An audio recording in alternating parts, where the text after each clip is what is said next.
صباح الخير، ازيكم؟ عاملين ايه؟ النهارده هنعمل مع بعض بانكيك بدون شوفان وبدون سكر وبدون دقيق. بس قبل ما ابتدي الفيديو ما تنسوش تعملوا الاشتراك في القناه وتفعلوا زر الجرس. وبس كده، انا اماني، يلا بينا نبدا. هحتاج بيضتين، 4 معالق كبار جوز الهند، هنحتاج رشه قرفه اختياري، وهنحتاج ربع معلقه صغيره بيكنج باودر، وهنحتاج كمان فانيليا. هحط الاول البيض،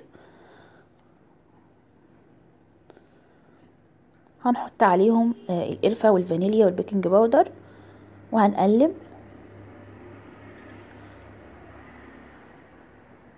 بعد كده هضيف جوز الهند،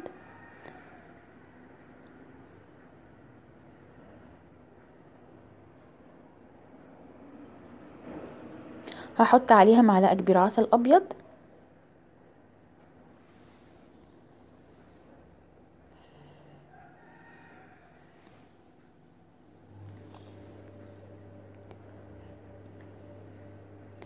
وده القوام اللي انا عايزاه. في طاسة على النار هدهنها دهنة زيت صغيرة قوي، وهبتدي ان انا اسوي البانكيك.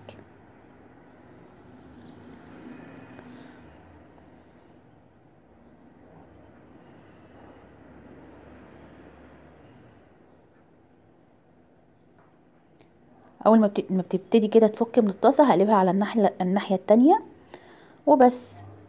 ده شكلها النهائي، بتشبع جدا جدا وطعمها حلو. رشيت عليها رشة عسل كده من على الوش، تحفة. وبس، دي كانت وصفتي النهاردة. ما تنسوش تشتركوا في قناتي وتفعلوا زر الجرس، واشوفكم على خير قريب جدا ان شاء الله في فيديوهات كتير جديدة. باي باي.